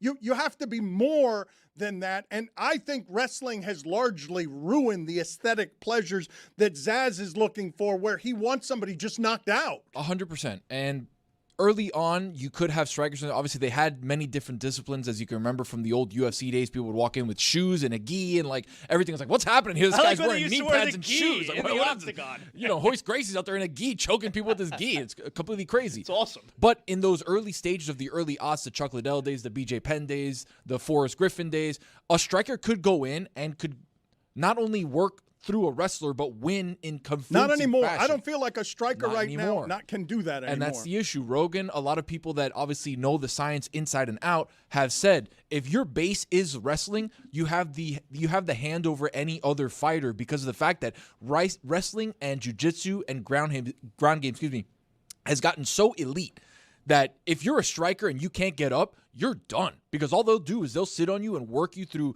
different things, try to get you in a submission for 5 minutes, and it's over. So the meritocracy also of the MVP card is a thing that was in question for me, because what gave it away that they booked it when Am I right about that? Francis Ngannou fighting Felipe Lins? Is that when you realize, like, oh, wait a second, they want knockouts here? That's what made that Strickland win so impressive. Correct.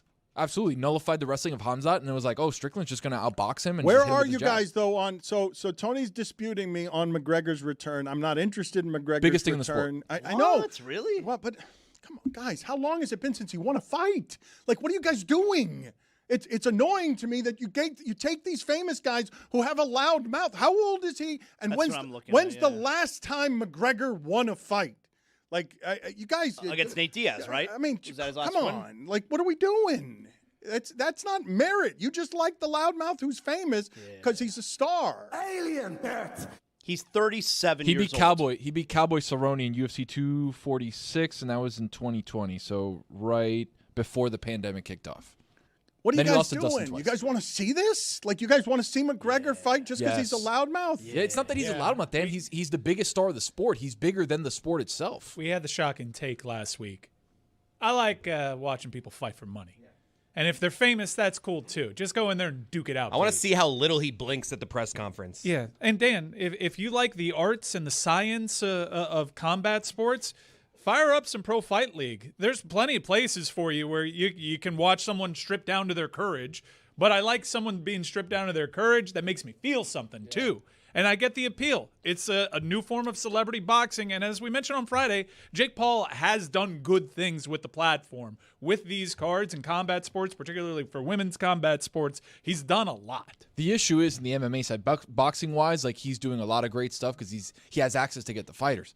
In MMA, you don't have access to get the fighters. You got to get has-beens. You got to get guys that are outcasts. You got to get girls that are outcasts because the best fighters are in the UFC. Like, that's the issue. They have a monopoly on the sport. So you're going to go get guys from PFL. Why do I care to watch that? I'll go watch the PFL if that's the case. What do you make of? I never seen this before. You see Jake Paul's douche suite right outside the cage to watch the fights. They built him like a little suite right in front of the cage. Like we had our laughs on that Saturday. It was the only one. He had a douche suite. I can celebrate the good things that he's doing and object to the contamination at once. And I'm not lecturing the rest of you on what it is that you like. I'm not. But if you're good with Conor McGregor not winning a fight and it being the last one fight against Nate Diaz, who was also spent 6 years ago, like if you guys are good with making that the biggest star in the sport just because you're going to fuel him on nothing but memories, then you can watch that. I'm not interested in that. I didn't make him the biggest star in the sport. He did. And people are going to watch. And if I want to watch a good fight, look, for boxing, I could fire up the ESPN app on a Friday night and see a great card if I want. It's not doing anything to the business that's bad. Yeah, you can lament that this is what gets the most attention, and that says more about us, but it's not like the other, like, more gritty and real combat sports aren't still doing the thing. But what all I'm saying to you is if you tell me that Conor McGregor is still the biggest star in the sport, it's not because of Conor McGregor or a celebration of Conor McGregor. It's an indictment of the sport. Yes. When the biggest star in the sport hasn't won a fight in 6 years. John Jones, biggest star in the sport also. He was at the Netflix He wins. card. He wins when he fights. 100%. I'll tell you But what, also speaking of comes with a lot John Jones, baggage. you saw what took place. Like, it was such a weird interaction with John Jones on that Netflix broadcast on Saturday night where Tyron Woodley is openly on air giving John Jones ideas on how to break and get out of his UFC contract. That was strange. One of my favorite things going on in combat sports right now is the budding friendship between Cormier and Bones Jones. That's awesome. Have you been watching some of these things? Yeah. They're still trying to pretend like they hate one another, but yeah, they broke it because they realized they can make a lot of money doing this. It's this new, like, buddy content play that they're doing, and DC is just steaming at a dinner table breaking bread with John Jones. But, like, these are two big-time rivals. The hate between them, that translated. It's, for its era, the biggest, hottest rivalry in combat sports, and they decided together, despite our feelings about one another, we can make a lot of money doing this if we play it the right way. And the issue with John Jones is why you saw him and Francis Ngannou, and everybody's like, why don't you guys fight? It's like, well, if if John were to walk into an octagon, he's got to fight for the UFC. So they've got to get through whatever. But what if he walks into a hexagon? That's the question. It was a hexagon. I still think they only I do. like the hexagon, Dan. With only a hexagon instead of an octagon, I thought it was easier to see through the cage. I'm a fan of the hexagon. The reason why they do it, it's also smaller, right? So if you have the octagon or the canvas being bigger, there's more room to escape. There's more room to kind of work through. If you're in a smaller place, it's like, all right, me and you got to stand and we got to bang. Like, that's what it is. Dan, we also had the Cuban Missile Crisis leading off. Almost killed Junior Dos Santos, poor guy. Oh, my God, Junior Dos Santos, is he alive? I hope so, because he gave him a 1-2-3 combo that, like, slept him on the second punch, and then he got him again with the hardest punch being at the end. You can't come out to Rocky and then lose like that. You can't lose like that. But the Cuban Missile Crisis, Robeli de España, Dan, I have a interpreter's conversation between him and the Ariel Helwani thing and the whole thing. I translated it for you. Would you like to watch it? I would, but I'd like you to explain better than the Ariel Helwani whole thing. So Ariel was the guy. Ariel was the guy who was doing the Joe Rogan part of the commentary with the fighters in the cage. So while he was doing that, I was giving Robelis his actual answers to Ariel's questions. What's the translation? Via the translator. This is exasperating to me. This has been exasperating to me my entire adult life. The way things get translated in sports by the translators is always shitty in Spanish. I don't know if it's more accurate when it's Japanese or another language, but when it's Spanish, it's always weirdly inaccurate. And we have a situation like that where my translator, while I'm doing Cuban Spanish, my translator is not really translating the things that I want him to say. So I need to make sure that he gets what I'm trying to tell him to make sure that gets through the airwaves. So I wasn't able to hear it because we had the music on at Dead Flamingo, plus we couldn't air the actual sound of the fight on our stream, which did very well, by the way. Thank you for everybody that supported, and to Netflix. But this is the breakdown of a Cuban fighter winning against a old Brazilian guy and what he said. Oye, lo mandé para carajo con el piñazo ese de derecha, izquierda, derecha, dormido, papá. Derecha, pan, izquierda, pan. Derecho otra vez, dormido en el canvas. Yeah. Lo despingué. Yeah, he did. Look at this right here. Llámame Robeli Despingation. Despingue. Llámame Robeli Despingation. Porque lo despingué. Oye, lo mandé para el piso. Y lo despingué. Lo despingué, papi. Esa es la cosa. Yeah, so we were excited coming into this fight. We came into the ring and he was kicking me in the calves. No, and dilo those low kicks were solid low kicks, and he got me a couple times, but I was able to persevere, and I found an opening. No, lo despingué. Dile que lo despingué. And once I caught my window, I knew to go ahead. The bald he went ahead and knocked his ass out.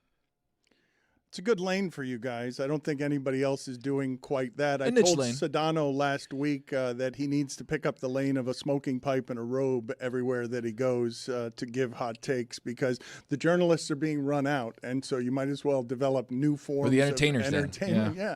You got to figure out other ways to entertain people. Something that happened during the Timberwolves Spurs series that I wanted to talk to you guys about, because I think that most people listening to this think that the championship is going to be played tonight. It's going the next 7 games between the Spurs, I think, outside of New York, that most people listening to this believe that the Thunder and the Spurs are about to play for the championship. I also think that most people listening to this think that the Spurs are the only thing that exists in the world that can bother OKC. When I was talking about Shai Gilgeous-Alexander earlier, and it may have sounded like I was trying to dilute his greatness, I should point out he's got a 140-game streak of 20-plus point games. He's won 2 MVPs. He's an NBA champion. He's got a Finals MVP. He's got a scoring title. But 140 straight games of over 20 points a game, that streak is crazy. That is the kind of scoring that is nuts when you look up yesterday and you see what Tobias Harris did in a Game 7, or you look at what James Harden did in a Game 7, or you look at what Cade Cunningham did in a Game 7, and you've got a 2-time MVP who just keeps scoring He's a metronome. He scores 20 points in every single game, and their defense is so good that if they get something from him, they're going to win most of their games. But the talking point, evidently, after Spurs Timberwolves was about the fact that Anthony Edwards, when the game was over, in what has been a bad NBA playoffs, 4 close games. Like, that's not up for dispute. We don't have memorable moments. We've got an overtime game here and there between, Toronto and Cleveland. But go ahead and give me all the moments you remember from this NBA postseason that are larger than Wemby throwing an elbow in one of the dirtiest plays you'll ever see. And I'm going to say again that he has no idea, and the Spurs have no idea how lucky they got there. Because when I talk to you guys about what athletes are presently doing with body mechanics, where Josh Allen is changing his throwing motion so that he can get more from his legs and hips into his arms, there are very few human beings on earth who have the size and flexibility to have the amount of force in the elbow that Wemby would have from his feet when he elbows somebody in the face. The Spurs were really lucky that wasn't an all-time horrific moment on television where Naz Reid is just lying on the floor and then the NBA has to react more forcefully than they would have had to react for what was the action. It's the same action, but they're fortunate that Naz Reid evidently doesn't have a glass chin, because the amount of force that, and Tony can speak to this, with the flying elbows and what is knockout power in the MMA, the amount of force that arrives in Wemby's elbow that starts in his feet from the torque that happens there would knock out most human beings. Anthony Edwards going over with 8 minutes left in a spent game. He explains here, Udonis Haslem and others were mad at him for doing this, but here's Anthony Edwards explaining what it is that he did at the end of his season. I think you went down to the Spurs bench with 8 minutes to go in the game. Like, what was kind of the thought process to do it in the middle of the game there rather than kind of waiting for the end? I mean, at that point, you ain't going back in, so you're just trying to get them respect they deserve. Udonis Haslem and others had trouble with this. I don't know about the rest of you, but hearing athletes I have covered since high school sound like grandparents on television is something that I'm going to have to take some time to get used to, because hearing Udonis Haslem scold Anthony Edwards on this was not surprising to me, but it did make me feel old. And what I will say is, as great as Ant is as a basketball player, there's still some growth for him as well. Because as a leader, I would not have walked down there and shook their hand. I would not have walked down there and shook their hand with 8 minutes left in the game. As a leader of my troops and my guys, I would not show that weakness. The game is not over. I got 8 minutes left. I still got smoke coming out of my ears because I'm so damn mad that we losing. Let me calm down for those 8 minutes since I'm not in, and then after those 8 minutes, I'll go down there and I'll congratulate them and their coaching staff. But in the middle of the game, when I got guys that have sat the bench and cheered me on, no, I'm going to sit there and cheer those guys on. I'm going to put that energy back into those guys. And then when the game's over, I'll go over there and shake their hand. Yeah, I mean, I obviously agree with pretty much all of that from Udonis Haslem. The place that I would disagree is I don't think it's him showing weakness by going over there. I mean, he's showing tremendous sportsmanship. I don't think it's showing weakness, but the part that I disagree with is if I'm the leader of the team like Anthony Edwards is, my number one priority always is my team. And so I'd rather support my team until the game is over and then show the sportsmanship. I'm not even down on Anthony Edwards doing it because what he did was classy and respectful. I just don't understand what was the race. It's not a race to be the first to congratulate. You could have done it immediately after the game is over. I don't understand what the purpose there was. Wasn't that what he was doing? Just to show everybody how much grace he has with 8 minutes left. He was being taken out of the game. That's you take Anthony Edwards out of the game. Is that not an act of surrender? I mean, Haslem is talking about troops. Is it not? He might as well have gone over there with a white flag. Mm-hmm. Like that, it is an act of surrender. He knew his season was over. He was going over there to congratulate them on ending his season. I mean, he said it like I wasn't going back in the game. But he makes it seem like he's leaving to go into the locker room. Literally, the game ends to go say, congratulations, everybody. 25 seconds. He should have done that, though. I think he should have congratulated them and then kept going into his offseason. Just left for post-game interviews. That's what he made it seem like. I got to get out of here. Like, I'm leaving. Right. I don't want people to say I didn't shake hands. So I'll just go do it now. And you know what? How is it not a little bit odd from San Antonio's perspective? They were literally in their timeout huddle, sitting on the bench, going over what they're going to do next. And what the hell is Anthony Edwards doing here?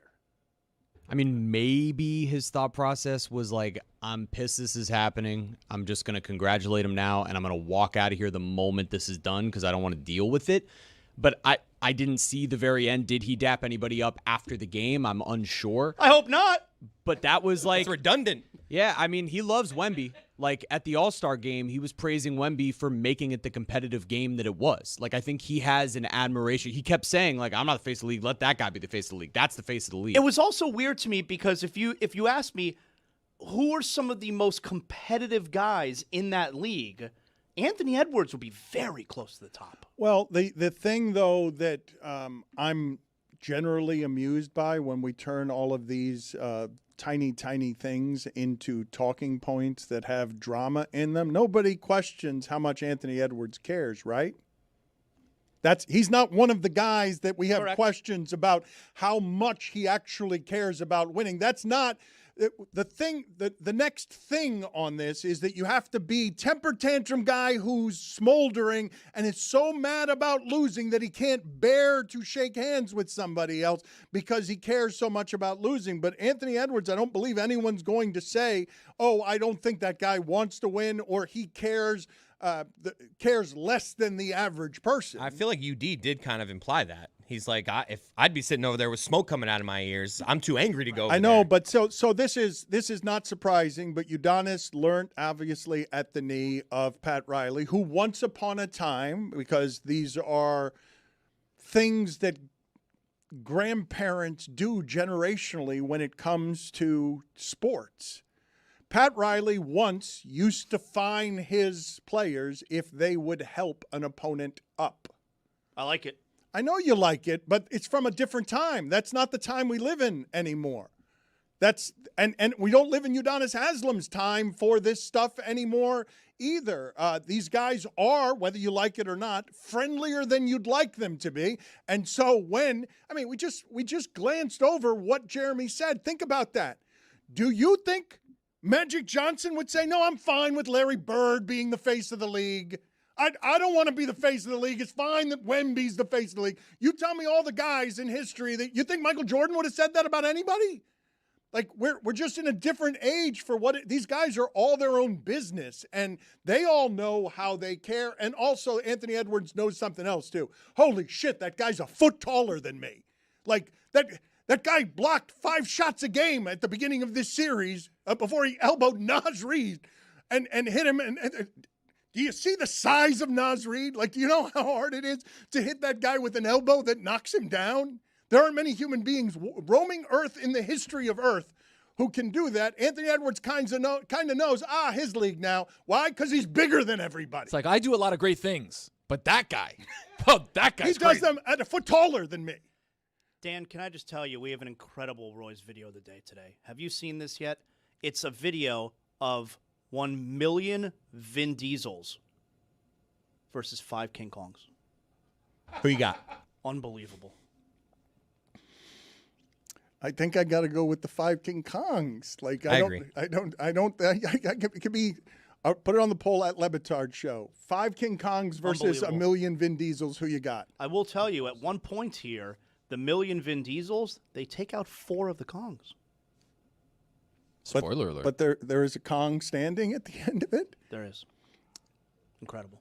Mike, why is Richard Gere staring me in the face? Why is there the construction helmet that is battered and is the gear head? Why has that been taken out here during this video that we're watching of 1 million Vin Diesels fighting 5 King Kongs? Because it's the greatest week in motorsports. You have so much going on now. No Monaco this year for Formula One. They're going to be doing, I believe, the Canadian Grand Prix, trying to eat into American motorsports, North American motorsports, and I don't like it because it's Indy 500 week and NASCAR's longest race of the season happens in Charlotte. And Dan, While yesterday was the All-Star race, kind of a gimmick, Denny Hamlin won it. We transition now from Fox to Prime's coverage of the NASCAR season. I thought Prime did an incredible job last year with their first year with NASCAR. But as a surprise, we now have a huge storyline going into Charlotte because Catherine Legg is attempting, out of nowhere, to be the 6th driver ever to pull the double. Do the Indianapolis 500 and the Coke Zero 600 in Charlotte, race all 1,100 in one single day. A big deal was made about this when Kyle Larson attempted to do this the last 2 years, and he failed. In fact, I think there's a new documentary on Prime about it. Catherine Legg, who only has like 8 NASCAR Cup starts, core discipline more geared towards Indy, announced last week, out of nowhere, I'm going for the double. So now we have a huge storyline. She'd obviously be the first woman to accomplish such a feat. And with this, the achievement is completing it. Many drivers have tried and failed to complete both races. I was going to ask you, what's the most successfully the doubles ever been done? Tony Stewart. Kurt Busch tried it a few years ago. Kyle Larson tried it twice in the last 2 years. And after he flamed out in Indy, he decided, I'm not going to do this anymore. It was very difficult because you have to keep in mind, training for the Indianapolis 500, there's practice. It's an all-month deal. It is a month-long and racing one of these races is exhausting. Yes, you hop on a bird immediately after Indy, and you get to Charlotte. One of the times Kyle Larson tried it, he was left in his car because the race was delayed, and they didn't give him an opportunity to switch into the car with the driver because Indy also got delayed. So he wasn't able to race all the miles available to him. And last year, he crashed in Indy. He's a very aggressive driver. I think Catherine Legg is actually well-positioned to do this because in NASCAR, she's usually in the back of the pack. Now, she's had her difficulty in NASCAR, but she's not this super aggressive driver. Part of Kyle's, Kyle Larson's attempt at it was that he's so aggressive. He was legitimately trying to win both races, and he doesn't change his style of racing. You're saying, though, that success is simply completing the 2 races. That's what success is. Yes. Winning is another conversation. That's what made Kyle's pursuit so interesting because he's actually surprisingly, shockingly good at driving the Indy car because he's one of the best drivers on the planet. But also last year he was a Cup Series champion. He had a legit shot at winning one of those, and that's next level. But he failed to complete it. 2 times in a row, failed to complete it. It's really hard to do. So just completing it would be a massive Mount Rushmore type of achievement for women's motorsports, no doubt, for Catherine Legg. And by the way, you can tune into the NASCAR Cup Series to see if she pulls off this double in Charlotte, Sunday, May 24th, 6 p.m. Eastern on Prime. I'm smiling thinking about the NASCAR All-Star game because I'm envisioning the NBA All-Star game where they don't play any defense and stuff. Like, what does that look like in NASCAR? It's like you just let everyone pass? It's like, go on by. It was weird. Like, they're all going like 30 miles an hour. There's like 3 segments, and so they have like these stages, right? And if you finish near the top in the first stage, they send you to the back of the pack in the second stage. They take your like average position for like a third all in. It was an interesting race. A lot of big-time wrecks for an all-star race at the Monster Mile. I like it being there. In the legendary 2001 double attempt, Tony Stewart finished 6th at the Indy and 3rd in the Coca-Cola 600. Yeah, that remains the gold standard in double attempts. Only 6 drivers ever trying this. So this is a huge deal, obviously, for motorsports. It's a great surprise turn of events, but you also have the added element of this is a woman that is attempting to do this. She'd obviously become the first ever to do that as a woman. It's a big deal. Dan, I got some breaking news for you here. For those Is it better than the breaking news from before? Because the breaking news you gave us before was not breaking news. Is this real breaking news? That was a report, though. Yeah, that was a report. I reported earlier that contrary to what Jaylen Brown would like, Stephen A. Smith is not retiring. That's a report. You don't have to like my report, but that's a report. This is breaking news, all right? And for those who were concerned about former Orlando Magic head coach Jamal Mosley remaining unemployed for long, you don't have to be concerned any longer because he is the new head coach of the New Orleans Pelicans. Fly, Pelican, fly. Good spot for him. Is it? Yeah. You know what's better than you know what's worse than coaching the Pelicans? Not having a job. Is it? It's a good spot. Not sure, because I believe that will end Mosley's career. Like, as a coach, whatever happens there is going to finish his career. That Zion Williamson and whatever happens there is going to end his career as a head coach. Okay. Is it better to get one last paycheck there or like wait it out, maybe even go become an assistant somewhere else and hope you can ride the coattails of somebody to a better job opportunity 5 years from now? Take that risk. You know what's better? Getting all the money I can now and then being able to get an assistant job somewhere else for the rest of my life. He's being paid by the Magic this year, correct? Well, not anymore. Not anymore. No, you don't get double dip. So what? So I'm going to reframe the question. What is better, Tony?